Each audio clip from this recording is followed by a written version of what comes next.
Então tá aí, família, ó, me ajuda, ó, o dever da galera, olha que beleza. Jezebel, leitura, anotar dúvidas. Se já tiver feito uma bateria de exercício, tem 2 outras baterias boas ainda para tentar. Show de bola. Semana que vem nós vamos finalizar a parte da eletrostática, além de revisar e de fazer vários exercícios interessantes. Mas agora a notícia boa é que nós vamos dar uma aliviada na matéria, vamos começar a ver uma matéria muito mais palpável, muito mais tranquila, chamada termologia. Uma bela tarde para a física.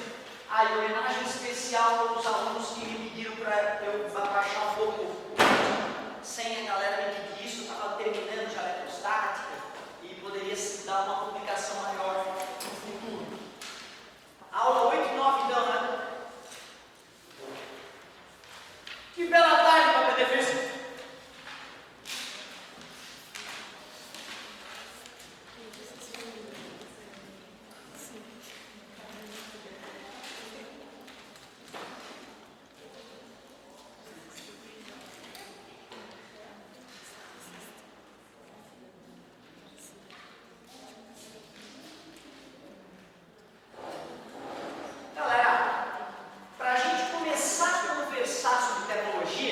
Eu quero discutir contigo o que é temperatura. Eu quero falar para ti o que é calor, equilíbrio térmico,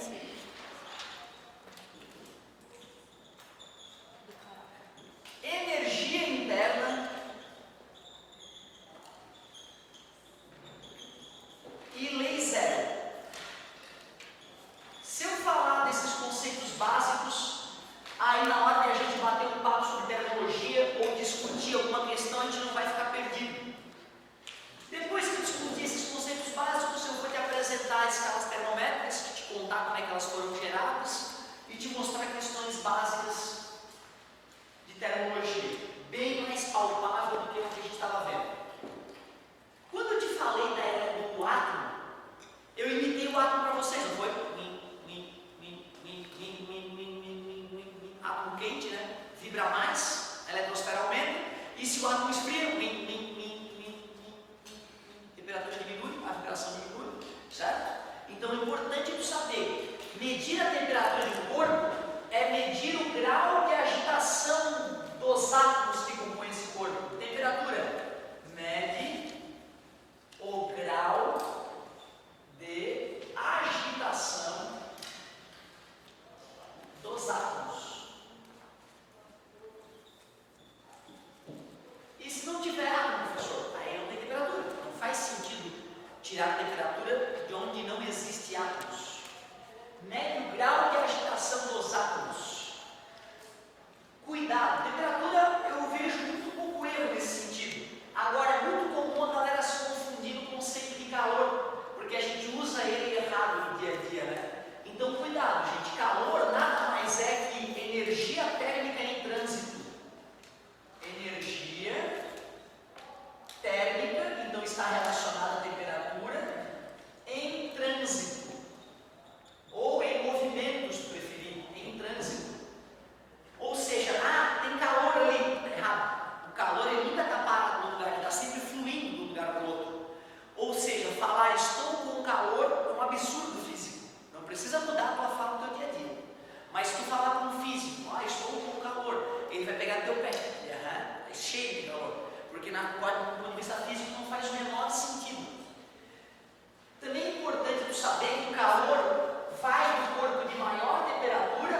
chega perto de uma fogueira, aí tu vê alguma coisa te atingindo, te aquecendo, né?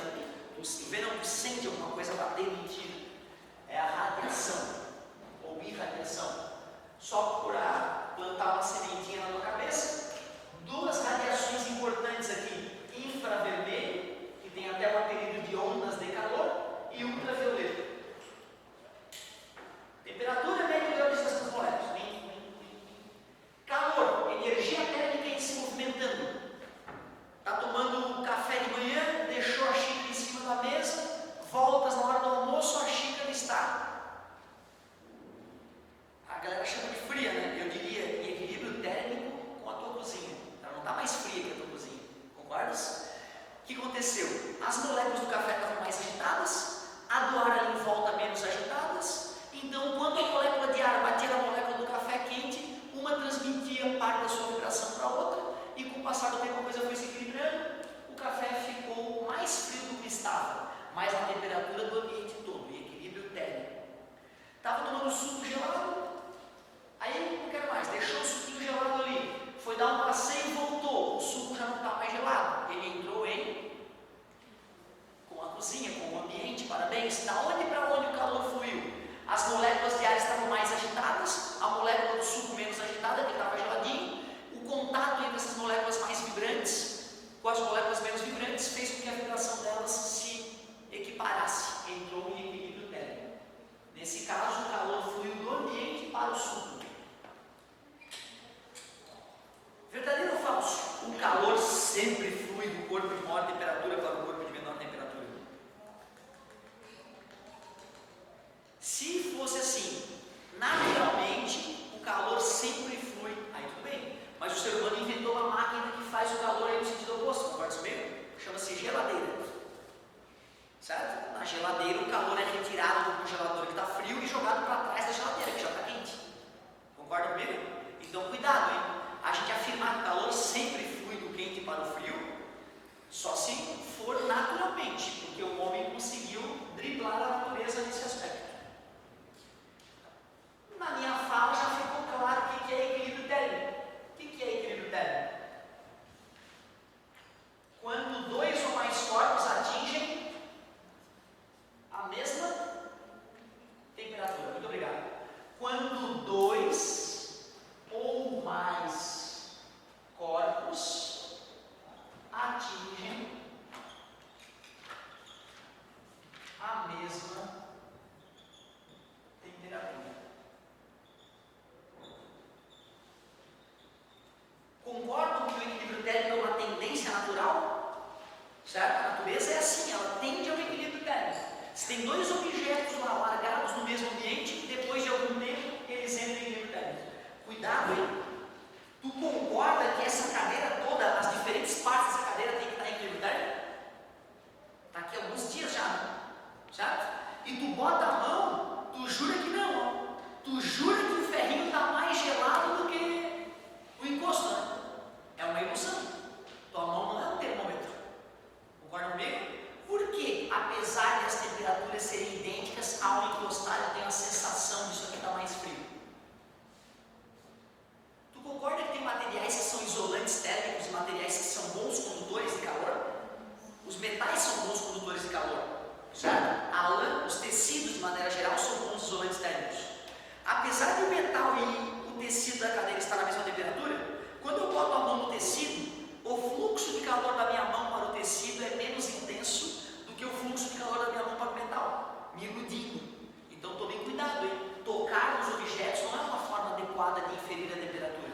Pelo contrário, o tato é uma maneira bem ruim de determinar que temperatura é. Certo? Então tá, quando dois ou mais corpos atingem a mesma temperatura, aí a gente diz que entrou em equilíbrio térmico. A ideia de energia interna, nós vamos amadurecer essa ideia quando formos estudar termodinâmica,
concorda comigo? Molécula tem massa. A prova de que o ar que está aqui em nossa volta tem massa, mais uma vez, é a pressão atmosférica. A pressão atmosférica é resultado do peso da atmosfera terrestre, certo? Então todo esse gás atraído pela Terra tem um peso, e é o peso da atmosfera terrestre que gera a pressão atmosférica. Peraí, se cada molécula dessa tem uma certa massa e tem velocidade, tu lembra dessa grandeza aqui chamada energia cinética? Vocês lembram disso? Energia cinética, a energia da velocidade?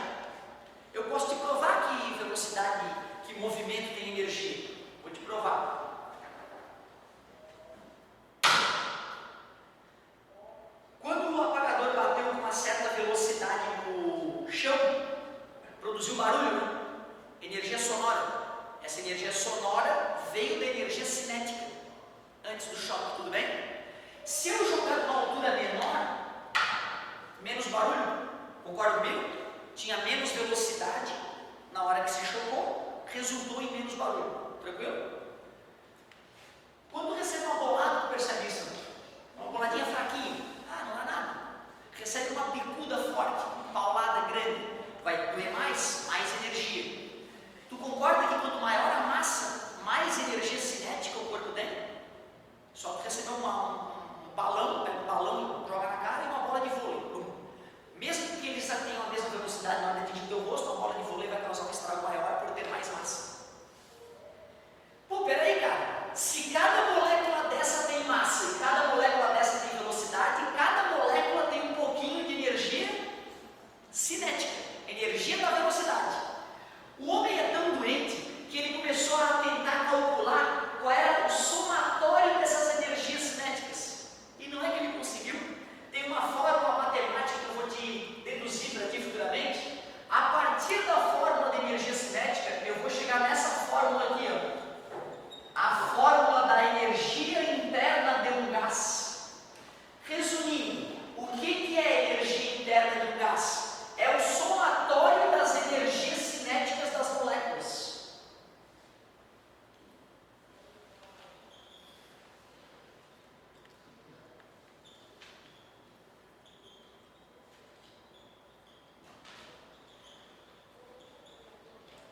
É o somatório das energias cinéticas dos átomos ou moléculas.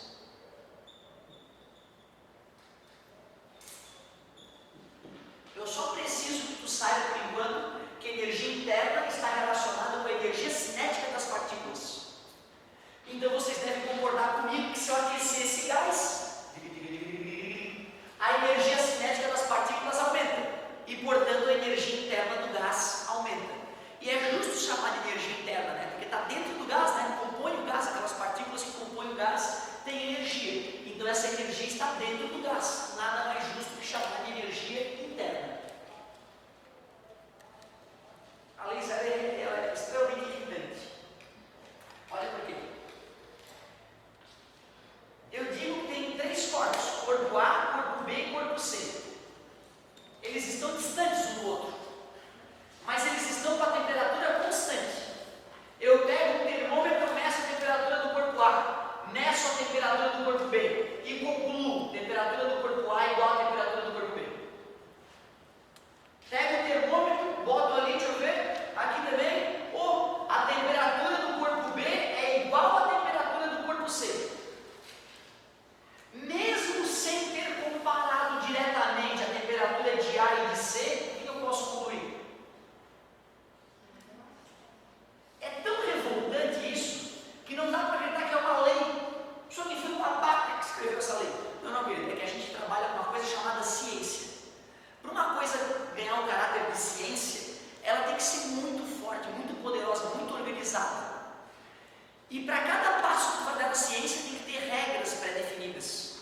Então, para eu poder ter esse raciocínio aqui, sem me preocupar, os caras documentaram esse raciocínio como uma lei, chamada de lei zero.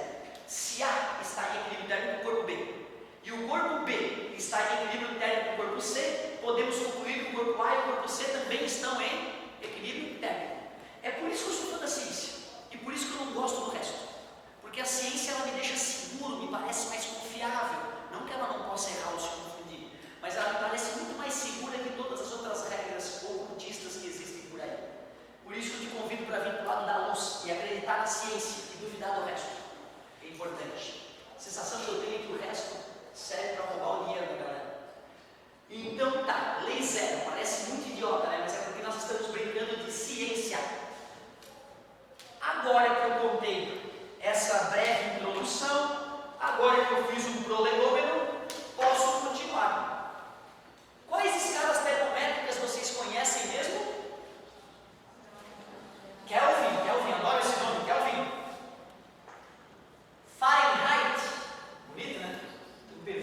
gostava muito de Fahrenheit.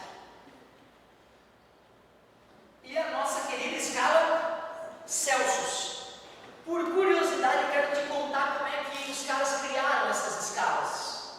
Fiquem calmos, eu vou desenhar apenas termômetros no quadro. Tem gente por aí que fica excitada quando faço os termômetros, por favor, acalmem-se.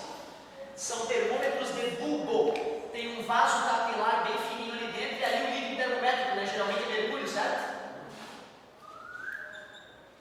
Só esses termômetros parecem diferentes. Não, é o teu olho, eles são idênticos. Idênticos. Um deles eu vou imprimir uma escala em Fahrenheit, usado em países de origem anglo-saxã. Celsius, já vai entender por que ela se espalhou pelo mundo. Kelvin, esse cara é fera. Que bicho ninja. Por isso ganhou a comenda de Cavaleiro Britânico, Lord Kelvin. Sabe como é que o Fahrenheit criou a escala de temperatura dele, cara? Não dá para acreditar. Ele pegou e pensou, minha temperatura estou quentinho. Eu vou dizer que é 100 minha temperatura. Foi assim que o Fahrenheit criou a temperatura dele. Disse que o corpo dele media 100. Pegou um balde, botou água, um pouco de gelo, umas pitadas de sal, mexeu, botou a mão, o olho gelado e disse 0. E criou a escala dele. Exatamente. Ele pegou um termômetro desse. Como é que ele fabricou um termômetro desse? Aí já é outra história, né? Tem que ter um mestre vidraceiro, tem que ter toda uma tecnologia para construir essa porcaria. Mas se tu está fazendo na tua casa, na verdade, tá? Hoje tu vai no YouTube ver um videozinho como construir um termômetro, canudo, copinho de café e tal, e tu faz em casa um termômetro desse. Bem divertido. Mas então vamos supor, ignorando a técnica, né? Vamos supor que o Fahrenheit tivesse construído esse dispositivo. Um tubinho bem fininho, um bulbo cheio de um líquido. Quando essa coisa ficar aquecida, as moléculas do líquido vão começar a ficar mais agitadas, vão ocupar mais espaço, a coluna de mercúrio sobe. Tudo bem? Ele colocou essa porcaria em contato com o corpo dele, esperou entrar em equilíbrio térmico e marcou 100. Foi lá e marcou 100. Botou esse termômetro em contato com um balde com água, gelo e sal. Aí o termômetro foi reduzindo a temperatura, reduzindo. Na hora que entrou em equilíbrio térmico, ele marcou 0. Fez 100 divisões e pronto, saiu medindo a temperatura do mundo. Quem escutou a ideia do Fahrenheit gostou da ideia do cara e imitou e fez o termômetro em Fahrenheit também. O problema é que a galera foi percebendo que quando dois caras tinham construído dois termômetros em Fahrenheit, eles não eram absolutamente precisos. Porque eu não sei se tu sabe, a temperatura de cada um de vocês é diferente. Ah, não, senhor, a minha é 36,5. Tá bom. Então, na verdade, cada um de vocês tem uma temperatura levemente diferente. A prova disso é que o Bradesco mede a temperatura da mão das pessoas para permitir que elas tenham dinheiro no caixa. Certo? Tem que botar a tua mão lá no sensor, vai medir a temperatura do interior da tua mão. Se não der a tua temperatura que tu mediu lá no banco quando tu fez a tua conta, tu não vai conseguir sacar dinheiro. Louco, né, cara? Então, tu vê o Bradesco já sabe disso que eu estou falando, de que a temperatura de cada um de vocês é diferente. Até parece que o outro sujeito que usou o próprio corpo para definir quem era o 100, bateu exatamente com 100 de Fahrenheit. Não bateu? Porque eles não tinham a temperatura do corpo exatamente iguais. Outra, que mistura maligna foi essa de água, gelo e sal que ele fez? Né? Cadê a receita dessa mistura? Os Celsius, já sabendo que para criar uma escala termométrica basta dar 2 chutes de temperaturas diferentes, pensou, pô, será que não tem umas temperaturas melhor aí para eu poder marcar? Uma coisa que todo mundo pode fazer em casa, de repente, e descobrir que temperatura é. Aí ele pensou, óbvio, todo mundo na hora de comer ferve água, certo? Há milênios o homem vem cozinhando as coisas em água fervente. Aí o Celsius pensou,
aqui é x e aqui é 8. Aí tu faz 2 dividido por 6 igual a x dividido por 8, lembra? Bem primário isso, né? Teorema de Tales. Tu concorda que essas retas são paralelas? E os termômetros podem representar as retas transversais? Então eu tenho o direito de aplicar o teorema de Tales, né? Concorda comigo? É isso que eu vou fazer. Eu vou aplicar o teorema de Tales ali nesses termômetros para achar a relação matemática entre eles. E o Kelvin, professor, calma que o Kelvin é ninja, ele merece uma parte só para ele. Olha só. Eu também poderia fazer, vê se tu concorda, eu poderia também fazer 6 dividido por 8 é igual a 8 mais x, ou 8 dividido por 8 mais x. Aceitável? Tudo. Aliás, o de baixo dividido pelo todo é igual ao de baixo dividido pelo todo. Dá o mesmo resultado. Depois, se tu quiser fazer a multiplicação utilizada ali e testar, fica à vontade. Vocês concordam que esse tamanho aqui é TF menos 32? Aceitável? Eu não sei que número era. Se fosse um número, fica mais fácil pensar. Pode ser qualquer número. Então, vê se tu concorda. TF menos 32, que é esse tamanho de baixo, dividido pelo tamanho todo. 212 menos 32 é igual. Por favor, me ajudem a fazer esse cálculo no termômetro em Celsius. Oh, yeah. Que delícia. Eu fico todo bom. Obrigado pela participação. Se nós soubermos qual é o ponto fixo, o ponto de gelo para Kelvin e o ponto de vapor para Kelvin, a gente pode acrescentar o cálculo da escala Kelvin ali, concorda comigo? Mas deixa eu te contar como é que o safadinho do Kelvin sacou a escala dele. Olha que bicho inteligente, cara. Temperatura média do que mesmo? O grau de agitação das moléculas. Sabe por que a gente fala grau? A gente fala grau porque não está contando quantas agitações por segundo. A molécula está sacudindo 3 vezes por segundo. A gente só compara quando uma está sacudindo mais que a outra. Por isso a gente não fala que a temperatura mede a agitação, mede o grau de agitação. Frescura. Agora olha só.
e 100. Por isso que a escala Celsius e a escala Kelvin são ditas centígradas. Elas são chamadas centígradas porque tem 100 divisões entre o ponto fixo inferior e o ponto fixo superior. Vou pegar o máximo divisor comum dos denominadores e vou dividir os denominadores por esse máximo divisor comum. Assim eu conseguirei a fórmula no seu menor formato possível.